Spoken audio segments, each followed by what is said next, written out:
আসসালামু আলাইকুম ওরহমতুল্লাহি ওবারাকাতু। মসজিদুল আকসা আল কুদুস, আল আকসা মসজিদ বা বাইতুল মুকাদ্দাস ঐতিহাসিক এই মসজিদ পবিত্র নগরী জেরুজালেম অবস্থিত। এতে 2টি বড় এবং 10টি ছোট গম্বুজ রয়েছে।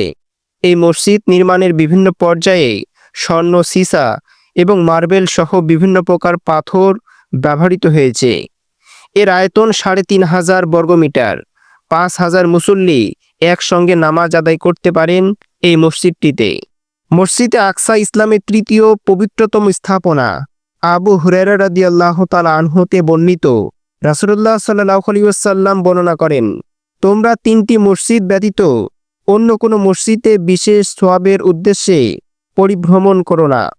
আর সেই 3টি মসজিদ হলো মসজিদুল হারাম, মসজিদ নববী এবং মসজিদুল আকসা। মানব জাতির প্রথম কেবলা কাবা শরীফ হলেও মসজিদুল আকসা বা বাইতুল মুকাদ্দাস নির্মাণের পর এটি কেবলা হিসাবে স্বীকৃতি পায়।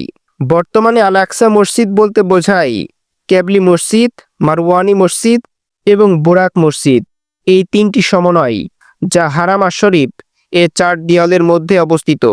হারাম শরীফ হলো মসজিদ আকসার সঙ্গে একই প্রাঙ্গণে কুবাত আশ-শাকরা, কুবাত আস-সিলসিলা এবং কুবাত আন-নবী নামক স্থাপনাগুলো। এছাড়াও এটি বিশ্বের কাছে টেম্পল মাউন্ট বলে পরিচিত পেয়েছে। পবিত্র কাবাঘর নির্মাণের 40 বছর পর নির্মিত হয় আল আকসা মসজিদ, তাই এটি মক্কার পর পৃথিবীর 2য় প্রাচীনতম নগরী। বর্তমান পৃথিবীর কোনো প্রতিষ্ঠান একে ওল্ড সিটি ঘোষণার অনেক আগেই নবীজি সাল্লাল্লাহু আলাইহি ওয়াসাল্লাম একে ওল্ড সিটি বা প্রাচীনতম শহরের মর্যাদা দিয়ে গিয়েছেন। আল আকসা মসজিদ নির্মাণের সঙ্গে জড়িয়ে আছে হযরত আদম আলাইহিস সালাম, হযরত ইয়াকুব আলাইহিস সালাম এবং হযরত সুলাইমান আলাইহিস সালামের নাম। জড়িয়ে আছে প্রায় অর্ধজাহানের মুসলিম শাসক হযরত ওমর রাদিয়াল্লাহু তাআলা আনহু এবং এরপর দ্য গ্রেট সুলতান সালাউদ্দিন আইয়ুবী সহ অসংখ্য বীরের নাম। উল্লেখিত কেউ ইহুদিদের পূর্বপুরুষ ছিলেন না, এমনকি হযরত সুলাইমান আলাইহিস সালাম এবং ইহুদিদের সরাসরি নবী ছিলেন না। তাই জেরুজালেম তাওরাত কিংবা ইহুদিদের ভূমি সংক্রান্ত ইসরায়েলি দাবি সম্পূর্ণ অর্থহীন।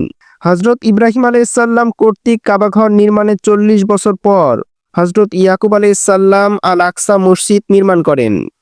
অতঃপর হযরত সুলাইমান আলাইহিস সালাম জিনদের মাধ্যমে এই পবিত্র মসজিদের পুনর্নির্মাণ করেন। 638 খ্রিস্টাব্দে পুরো বাইতুল মুকাদ্দাস এলাকা মুসলমানদের অধীনে আসে। কিয়ামতের অনেক গুরুত্বপূর্ণ ঘটনা ঘটবে মসজিদুল আকসা এবং তার আশেপাশের ভূমিতে। হক বাতিলের চূড়ান্ত ভাগ্য নির্ধারণী লড়াই হবে বাইতুল মুকাদ্দাস অঞ্চলে। মহানবী হযরত মুহাম্মদ সাল্লাল্লাহু আলাইহি ওয়াসাল্লাম বলেন, কিয়ামত কায়েম হবে না যতক্ষণ না মুসলিমরা ইহুদিদের সঙ্গে লড়াই করবে আর মুসলিমরা তাদের হত্যা করবে। এমনকি ইহুদিরা যে পাথর বা গাছের পিছনে আত্মগোপন করবে, সেই পাথর বা গাছ বলে উঠবে, হে মুসলিম, হে আল্লাহর বান্দা, এই যে আমার পিছনে ইহুদি আছে, তাকে হত্যা করো। তবে গারকাত গাছ কিছু বলবে না, কারণ এটা ইহুদিদের গাছ। কিয়ামতের আগে ইয়াজুজ মাজুজের আবির্ভাব ঘটবে। তারা ধ্বংস হবে মসজিদুল আকসার পাশের একটি পাহাড়ে।